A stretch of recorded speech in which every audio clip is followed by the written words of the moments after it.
Hi all, എല്ലാവർക്കും നമസ്കാരം. Cooperative ഹെൽപ്പറിന്റെ പുതിയ ഒരു ക്ലാസ്സിലേക്ക് എല്ലാവർക്കും സ്വാഗതം. ചില സാങ്കേതിക കാരണങ്ങൾക്കാണ് നമ്മൾ കുറച്ച് നാളുകളായിട്ട് വീഡിയോസിലൊന്നും അപ്ലോഡ് ചെയ്യാതിരുന്നത്. അപ്പോൾ ഇന്ന് മുതൽ നമ്മൾ എന്ത് ചെയ്യുകയാണ്, പുതിയ സിലബസ് അനുസരിച്ച് നമുക്ക് എക്സാം ക്രാക്ക് ചെയ്യാൻ പറ്റുന്ന രീതിയിൽ ഉള്ള വീഡിയോസ് ക്ലാസ്സസ് ആയിരിക്കും നമ്മൾ ഇവിടെ അപ്ലോഡ് ചെയ്യുന്നത്. അപ്പോൾ പ്രോപ്പറായിട്ട് ക്ലാസ്സസ് കണ്ട് എല്ലാവരും നല്ല രീതിയിൽ മനസ്സിലാക്കുക. അപ്പം ഇന്ന് ഈ ഒരു ക്ലാസ്സിൽ വളരെ ചെറിയൊരു ക്ലാസ്സാണ്. എന്തിനാ പറയുന്നത്, വളരെ ചെറിയൊരു ക്ലാസ്സാണ്. നമ്മുടെ KCS ആക്ട് ആൻഡ് റൂൾസിലെ ചാപ്റ്റർ 2 അല്ലെ, രജിസ്ട്രേഷനുമായി ബന്ധപ്പെട്ട കാര്യങ്ങളാണ്. അപ്പൊ അതിൽ നമുക്കറിയാം ചാപ്റ്റർ 2 ഏറ്റവും പ്രധാനപ്പെട്ടതാണ്. കാരണം ഒരു സംഘം രജിസ്റ്റർ ചെയ്യണ്ടേ, വേണ്ടേ? ഒരു സംഘം രജിസ്റ്റർ ചെയ്യുന്നതുമായി ബന്ധപ്പെട്ട കാര്യങ്ങളാണ് നമ്മൾ ഇതിലത് പറയുന്നത് അല്ലെ. സംഘത്തിന്റെ രജിസ്ട്രേഷനാണ് ചാപ്റ്റർ 2 പറയുന്നത്. നമ്മൾ പണ്ട് പറയുന്നത് അധ്യായം 2 എന്നൊക്കെ പറയും അല്ലെ. എന്താണ് അധ്യായം 2 അല്ലെങ്കിൽ ചാപ്റ്റർ 2 പറയുന്നത് സംഘത്തിന്റെ രജിസ്ട്രേഷനുമായി ബന്ധപ്പെട്ട കാര്യങ്ങളാണ്. അപ്പോൾ ഏറ്റവും പ്രധാനപ്പെട്ട മനസ്സിലാക്കേണ്ടത്, നമുക്ക് സെക്ഷന്റെ കാര്യം നോക്കുമ്പോൾ സെക്ഷൻ 3 മുതൽ സെക്ഷൻ 15 വരെയാണ് ഇതിൽ ഡിസ്കസ് ചെയ്യുന്നത്. സെക്ഷൻ 3 മുതൽ 15 വരെയാണ് ഇതിൽ പറയുന്നത്. അപ്പൊ നമ്മൾ ഇന്നത്തെ ദിവസം ഈ ക്ലാസ്സിൽ നമ്മുടെ പാർട്ട് 1 ആയിട്ട് നമ്മൾ 2-3 പാർട്ടായിട്ടായിരിക്കും ഈ ചാപ്റ്റർ കംപ്ലീറ്റ് ചെയ്യുന്നത്. അപ്പൊ നമ്മൾ ഇന്ന് ഡിസ്കസ് ചെയ്യാൻ പോകുന്നത് സെക്ഷൻ 3, സെക്ഷൻ 4, സെക്ഷൻ 5. 3, 4, 5. അപ്പൊ ഈ ക്ലാസ് കഴിയുമ്പോഴത്തേക്കും നിങ്ങൾക്ക് പ്രോപ്പറായിട്ടും സെക്ഷൻ 3, 4, 5 മനസ്സിലാവും. അത് ഞാൻ ഉറപ്പ് തരുന്നു.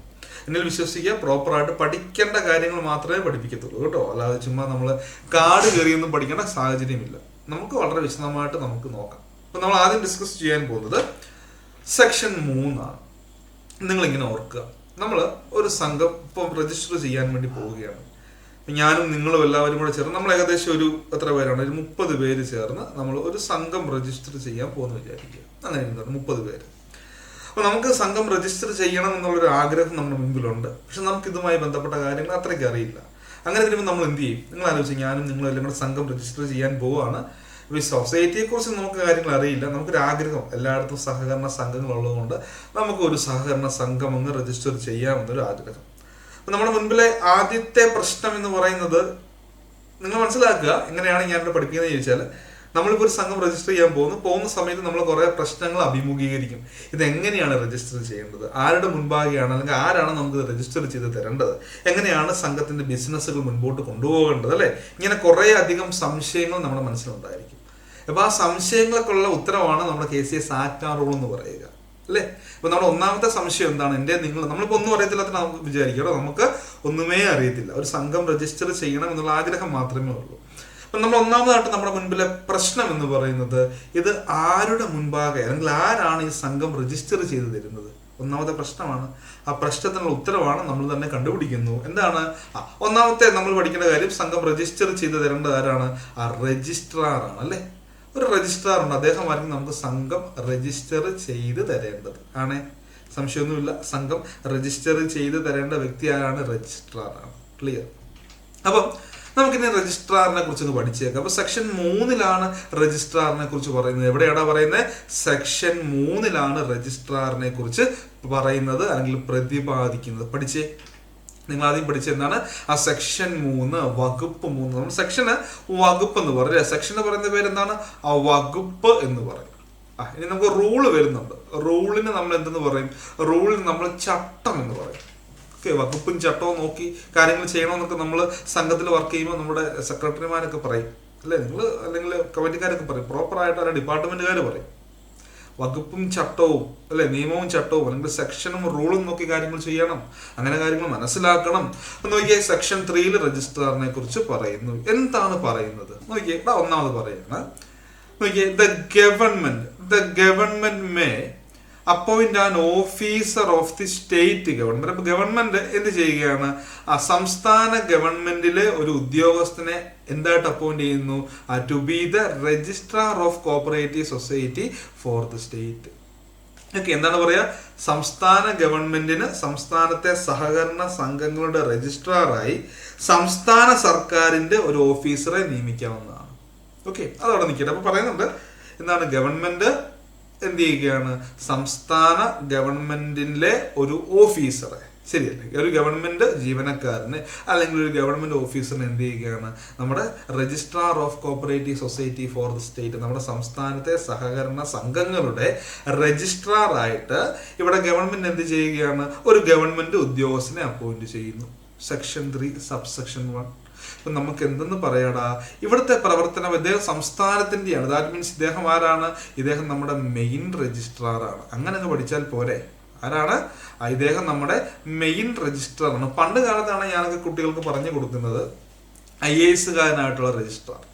കാരണം പണ്ട് കാലത്ത് നമുക്ക് ഈ അമെന്റ്മെന്റിന് മുൻപ് എന്താണ് ഒരു നിയമം ഉണ്ടായിരുന്നു. ആരെ മാത്രമേ നമുക്ക് രജിസ്ട്രാറായിട്ട് അപ്പോയിന്റ് ചെയ്യാൻ പറ്റുള്ളൂ? ഒരു IAS ഓഫീസറിനെ മാത്രമേ എന്ത് ചെയ്യാൻ പറ്റുള്ളൂ? രജിസ്ട്രാർ ആയിട്ട് അപ്പോയിന്റ് ചെയ്യാൻ പറ്റുകയുള്ളായിരുന്നു. ആരായിരുന്നു ആ റെക്കമെൻഡേഷൻ? VL മെഹ്ത്ത കമ്മിറ്റി അല്ലെ, വൈകുണ്ഠലാൽ മേത്ത അദ്ദേഹത്തിന്റെ കമ്മിറ്റി, അല്ലെങ്കിൽ അദ്ദേഹം ചെയർമാൻ ആയിരുന്ന കമ്മിറ്റിയാണ് റെക്കമെൻഡ് ചെയ്തത് സംസ്ഥാനത്തിന്റെ രജിസ്ട്രാർ ആരായിരിക്കണം? ഒരു IAS ഓഫീസർ ആയിരിക്കണം. അല്ലാതെ നമ്മുടെ ആക്ടിലോ റൂളിലോ ഒന്നും അല്ല പറയുന്നത്. പക്ഷെ ഇതിപ്പോ കേരളത്തിൽ ബാധകമല്ല. ഈ IAS കാരനായിരിക്കണം നമ്മുടെ രജിസ്ട്രാർ എന്നുള്ള ആ ഒരു നിർദ്ദേശം, അല്ലെങ്കിൽ ആ ഒരു എന്താ പറയുക റെക്കമെൻഡേഷൻ. ഓക്കെ, അത് നമ്മുടെ കേരളത്തിൽ ബാധകമല്ല. കാരണം എന്താണ്? കേരളത്തിന്റെ നിയമത്തിൽ നമ്മൾ ഭേദഗതി കൊണ്ടുവന്നു. നമ്മുടെ സംസ്ഥാന ഗവൺമെന്റിന്റെ ഏതെങ്കിലും ഒരു ജീവനക്കാരനെ രജിസ്ട്രാറായിട്ട് അപ്പോയിന്റ് ചെയ്താൽ മതി എന്നാണ് നമ്മുടെ നിയമത്തിൽ ഭേദഗതി കൊണ്ടുവന്നത്, അല്ലെങ്കിൽ അമെന്റ്മെന്റ് കൊണ്ടുവന്നത്. അപ്പൊ അതുകൊണ്ട് എന്താ മനസ്സിലാക്കിയാൽ മതി? ഗവൺമെന്റ് എന്ത് ചെയ്യുകയാണ്? ഒരു ജീവനക്കാരനെ, സംസ്ഥാന ഗവൺമെന്റിലെ ഒരു ജീവനക്കാരനെ നമ്മുടെ സംസ്ഥാനത്തിന്റെ സഹകരണ സംഘങ്ങളുടെ രജിസ്ട്രാറായിട്ട് അപ്പോയിന്റ് ചെയ്യുന്നു. അതൊന്ന് മനസ്സിലാക്കണേ.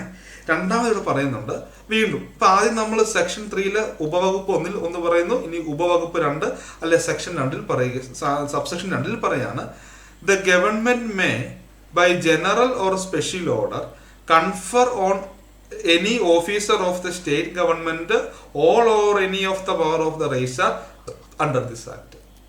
അപ്പൊ നമ്മൾ പറഞ്ഞു സെക്ഷൻ 3 സബ്സെക്ഷൻ 1 പ്രകാരം ഗവൺമെന്റ് എന്ത് ചെയ്യുകയാണ്? ഒരു രജിസ്ട്രാറിനെ അപ്പോയിന്റ് ചെയ്യുന്നു. നമ്മൾ എളുപ്പത്തിന് പഠിക്കാം. അദ്ദേഹം മെയിൻ രജിസ്ട്രാർ ആണ്, നമ്മുടെ ഏറ്റവും ടോപ്പ് ലെവലിൽ നിൽക്കുന്ന രജിസ്ട്രാർ. അദ്ദേഹം അല്ലെ ഏറ്റവും പ്രധാനപ്പെട്ട രജിസ്ട്രാർ.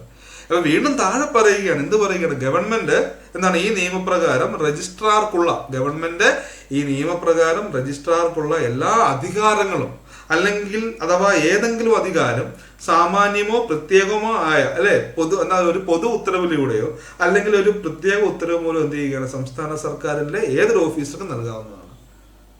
ക്ലിയർ ആയോ? എന്താ അർത്ഥമൊക്കെ? അതായത് ഗവൺമെന്റ് ഒരു പൊതു ഉത്തരവിലൂടെയോ അല്ലെങ്കിൽ ഒരു പ്രത്യേക ഉത്തരവിലൂടെയോ എന്ത് ചെയ്യുകയാണ്? രജിസ്ട്രാറിന്റെ എല്ലാ അധികാരങ്ങളും, ദാറ്റ് ഈസ് ഓൾ അല്ലെ, ഓൾ പവർ, എല്ലാ അധികാരങ്ങളോ, or any of the power of the registrar, നിങ്ങൾ രജിസ്ട്രാറിന്റെ എല്ലാ അധികാരം, നിങ്ങൾ പറയണം നിങ്ങൾ രജിസ്ട്രാറിന്റെ എല്ലാ അധികാരമോ അല്ലെങ്കിൽ കുറച്ച് അധികാരം എന്ത് ചെയ്യാം?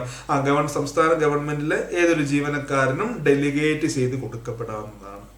അതായത് ഇത് പഠിക്കാൻ എളുപ്പമാണ്. നിങ്ങൾ ആലോചിച്ച് നോക്കണം.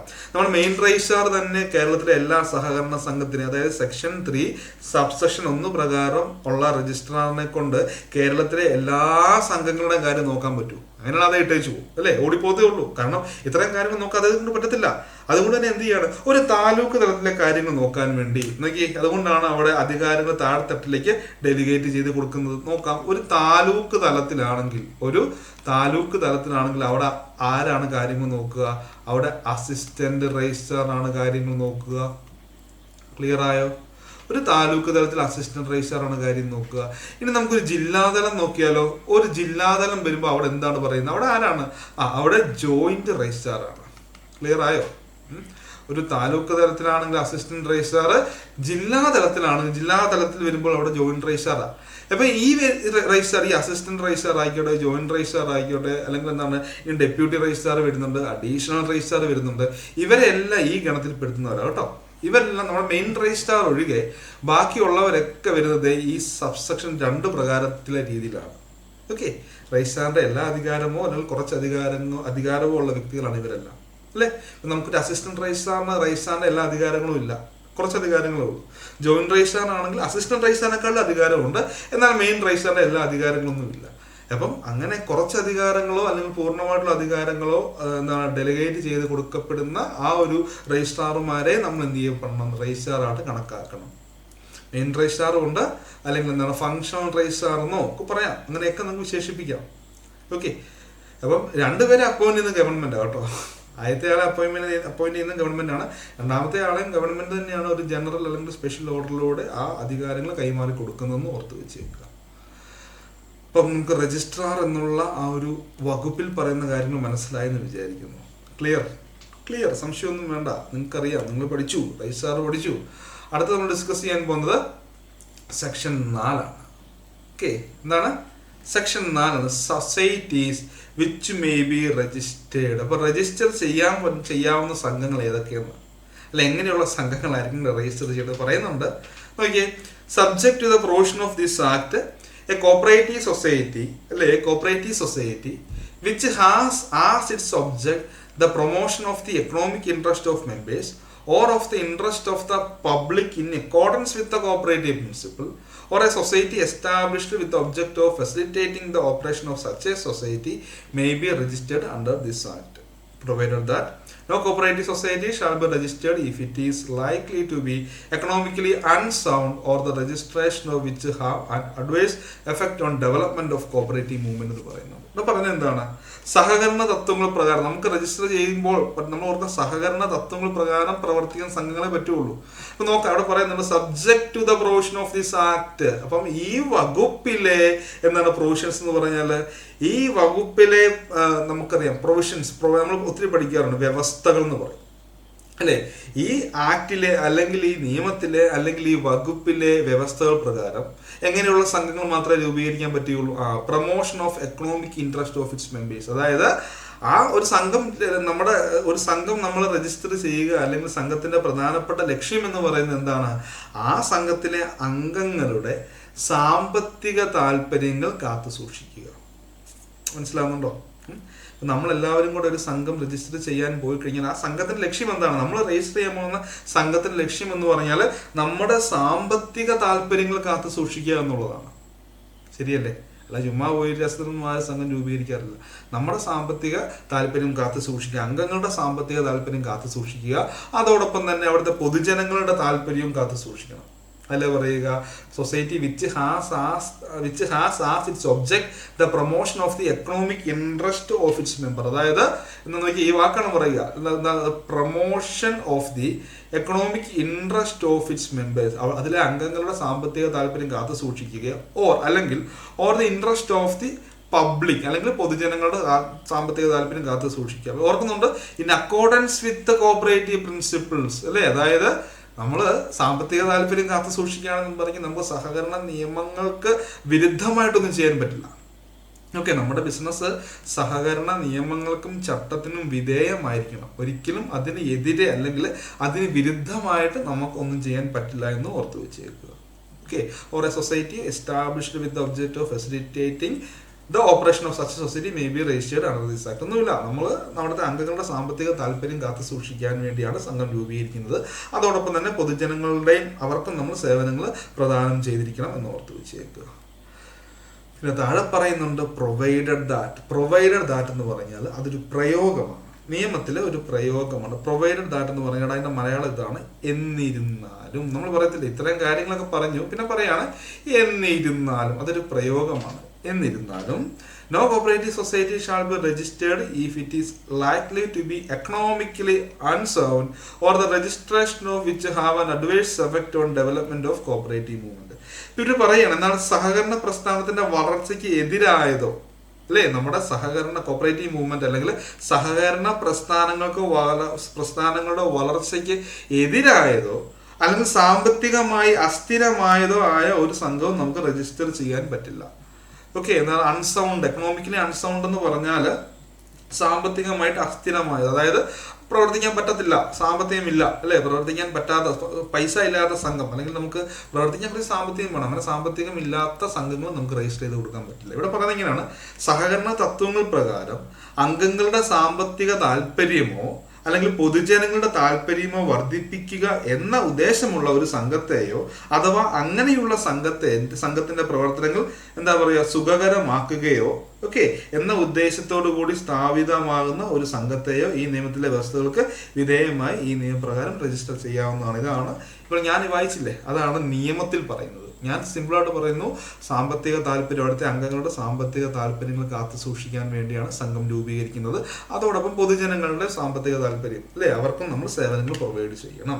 പിന്നെ നമ്മൾ മനസ്സിലാക്കുക, നമ്മുടെ സഹകരണ പ്രസ്ഥാനത്തിന് വിരുദ്ധമായിട്ട് വരുന്ന സംഘമോ അല്ലെങ്കിൽ സാമ്പത്തികപരമായിട്ട് എന്താണ് അസ്ഥിരപ്പെട്ടത്, സാമ്പത്തികപരമായി അസ്ഥിരപ്പെട്ടത്, അതായത് സാമ്പത്തികമില്ല അങ്ങനെയുള്ള ഇപ്പോൾ ഒരു സംഘം നമ്മൾ രജിസ്റ്റർ ചെയ്യുമ്പോൾ നമ്മൾ നോക്കണം ഇവരെ കൊണ്ട് ഇത് പ്രവർത്തിക്കാൻ പറ്റും, ഇവർക്ക് ഇതിനാവശ്യമായിട്ട് ഫണ്ട് ഉണ്ടോ. അങ്ങനെ അസ്ഥിരമാണ് അല്ലെങ്കിൽ സാമ്പത്തികമായിട്ട് സൗണ്ട് അല്ല, എക്കണോമിക്കലി സൗണ്ട് അല്ലാത്ത സംഘങ്ങൾ നമുക്ക് രജിസ്റ്റർ ചെയ്ത് കൊടുക്കാൻ പറ്റില്ല. ക്ലിയർ? സിമ്പിൾ അല്ലേടെ, വലിയ പാടൊന്നുമില്ല. അടുത്തതാണ് സെക്ഷൻ 5 പറയുകയാണ് registration with limited liability only. എന്നാൽ ലിമിറ്റഡ് ലയബിലിറ്റി ക്ലിപ്ത ബാധ്യത എന്ന് പറയും.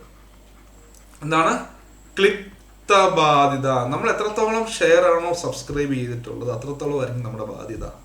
ഓക്കെ, അതായത് ഞാൻ 1000 രൂപ ഷെയർ ആണുള്ളത്, എനിക്ക് അത്രത്തോളം ആൾക്ക് എൻ്റെ ബാധ്യത അല്ല. ഞാൻ വീട്ടിൽ വന്ന് എൻ്റെ പേഴ്സണൽ അസറ്റുകൾ വിറ്റ് സംഘത്തിൻ്റെ ബാധ്യത തീർക്കേണ്ട കാര്യമില്ല. ഞാൻ എത്രത്തോളം ഷെയർ സബ്സ്ക്രൈബ് ചെയ്തിട്ടുണ്ട് അത്രത്തോളം ആയിരിക്കും എൻ്റെ ബാധ്യത എന്ന് ഓർത്ത് വെച്ചേക്കുക.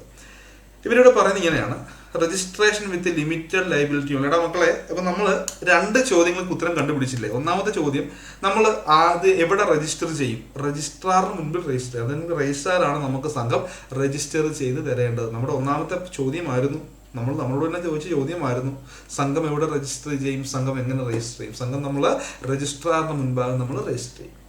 അദ്ദേഹത്തെക്കുറിച്ച് സെക്ഷൻ 3 നമ്മൾ പഠിച്ചു. സെക്ഷൻ 4, നമ്മൾ രൂപീകരിക്കാൻ പോകുന്ന സംഘത്തിന്റെ ലക്ഷ്യം എന്തായിരിക്കണം? ഒന്നുമില്ല, നമ്മുടെ എല്ലാവരുടെയും കൂടെ, ഇപ്പം ഞാനും നിങ്ങളോട് ചേർന്ന് 30 പേരെന്ന് വിചാരിച്ചു, നമ്മളുടെ എല്ലാവരുടെയും കൂടെ സാമ്പത്തിക താല്പര്യങ്ങൾ കാത്തു സൂക്ഷിക്കുക എന്നുള്ളതാണ് നമ്മൾ രൂപീകരിക്കാൻ പോകുന്ന സംഘത്തിന്റെ പ്രധാനപ്പെട്ട ലക്ഷ്യം. അല്ലെങ്കിൽ ഈ സംഘം രൂപീകരിക്കുന്നതുകൊണ്ട് നമുക്ക് കിട്ടേണ്ടത് എന്താണ്? നമ്മുടെ സാമ്പത്തിക താല്പര്യങ്ങൾ കാത്തു സൂക്ഷിക്കണം. ഓക്കെ, ഓർക്കുക, അത്യാവശ്യം ഫണ്ട് വേണം. അതോടൊപ്പം തന്നെ എന്താണ്, നമ്മുടെ സംഘം സമൂഹത്തിനെതിരാണ് അല്ലെങ്കിൽ സഹകരണ പ്രസ്ഥാനത്തിനെതിരാണെങ്കിൽ രജിസ്റ്റർ ചെയ്ത് തരത്തില്ല. അതിലേക്കൊക്കെ വരാം. ഒരു ഓവർവ്യൂ മനസ്സിലാക്കുക. ഓക്കെ, പെട്ടെന്ന് ഒരു ഔട്ട്ലൈൻ മനസ്സിലാക്കുക എന്താ സംഭവം. ഓക്കെ, ഇതാണ് അവിടെ പറഞ്ഞത്. ഇത് സെക്ഷൻ 5 പറയുകയാണ് registration with limited liability only. ഇപ്പൊ ലിമിറ്റഡ് ലയബിലിറ്റിയിൽ മാത്രമേ സംഘം നമുക്ക് രജിസ്റ്റർ ചെയ്യാൻ പറ്റുകയുള്ളൂ. Registration with limited liability only പറയുകയാണ്, a cooperative society shall be registered only with limited liability. Society നമുക്ക് ലിമിറ്റഡ് ലയബിലിറ്റിയിൽ മാത്രമേ രജിസ്റ്റർ ചെയ്യാൻ പറ്റുള്ളൂ. A cooperative society shall be registered only with limited liability. ക്ലിപ്ത ബാധ്യത. ഓക്കെ, ക്ലിപ്ത ബാധ്യത എന്ന് പറഞ്ഞാൽ നമ്മൾ എത്രത്തോളം ഷെയർ ആണ് സംഘത്തിൽ നിന്ന് സബ്സ്ക്രൈബ് ചെയ്തിട്ടുള്ളത് അത്രത്തോളം ആയിരിക്കും നമ്മുടെ ബാധ്യത. അതിൽ കൂടുതൽ നമ്മൾ പൈസ ഒന്നും കൊടുക്കേണ്ട കാര്യമില്ല. ഓക്കെ, ഇനി വീണ്ടും അവരവിടെ ഒരു പ്രയോഗം തരികയാണ്, പ്രൊവൈഡഡ് ദാറ്റ് അല്ലേ. എന്നിരുന്നാലും this subsection will not affect the right and liability of society with unlimited liability which are in existence at the time of commencement of this act. അതായത് ഈ ആക്ട് വന്നത് എന്നാണ്? 1969 ആണോ?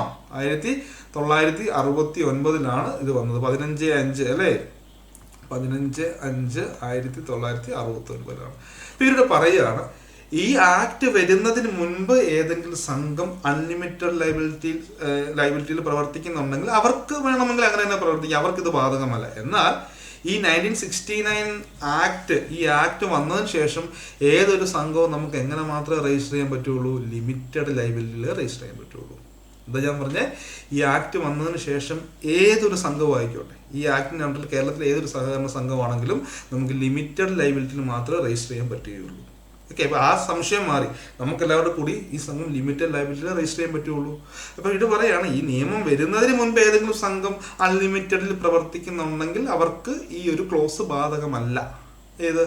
ഈ രജിസ്ട്രേഷൻ വിത്ത് ലിമിറ്റഡ് ലയബിലിറ്റി ഈ act വരുന്ന സമയത്ത് അല്ലേ? അതായത് 15/5/1969 വരുന്നേ. അതിന് മുൻപ് ഏതെങ്കിലും സംഘങ്ങൾ അൺലിമിറ്റഡിലുണ്ടെങ്കിൽ അവർക്ക് അങ്ങനെ പ്രവർത്തിക്കാം. പക്ഷെ ഓർത്ത് പോകുക, ഇന്ന് കേരളത്തിലെ എല്ലാ സംഘവും എന്താണ്? ലിമിറ്റഡ് ആയി കേട്ടോ. ഞാൻ കോട്ടയംകാരനാണ്.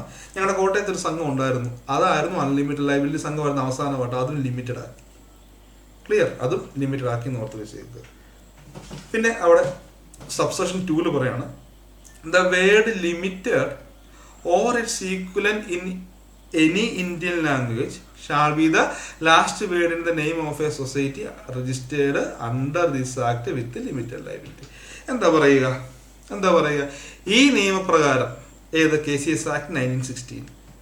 ഈ നിയമപ്രകാരം ക്ലിപ്ത ബാധ്യതയോട് കൂടി, അതായത് ലിമിറ്റഡ് ലയബിലിറ്റിയിലുള്ള ഈ ആക്ട് പ്രകാരം നമുക്ക് രജിസ്റ്റർ ചെയ്യാൻ പറ്റുള്ളൂ. ഇവർ പറയാണ് ഈ നിയമപ്രകാരം ക്ലിപ്ത ബാധ്യതയോട് കൂടി രജിസ്റ്റർ ചെയ്യുന്ന സഹകരണ സംഘത്തിന്റെ പേരിന്റെ ഒടുവിൽ, അതായത് എന്താണ് ഷാൾ ബി എന്താണ് പറയുക, the word limited or its equivalent in any Indian language shall be the last word in the name of a society registered under this act with limited liability. അതായത് ഈ നിയമപ്രകാരം ക്ലിപ്ത ബാധ്യതയോട് കൂടി രജിസ്റ്റർ ചെയ്യുന്ന സഹകരണ സംഘത്തിന്റെ പേരിൽ ഒടുവിലത്തെ വാക്ക് ലിമിറ്റഡ് എന്നോ അവസാന വാക്ക്, നമ്മളിപ്പോൾ ഏതൊരു സംഘം നോക്കിയാലും അതിന്റെ അവസാനം LTD ലിമിറ്റഡ് നമ്പർ എന്ന് പറഞ്ഞില്ലേ, ലിമിറ്റഡ് എന്നോ അല്ലെങ്കിൽ എന്താ പറയുക, അല്ലെങ്കിൽ ഇന്ത്യൻ ഭാഷയിൽ അതിന് തുല്യമായ വാക്കോ ആയിരിക്കേണ്ടതാണ്.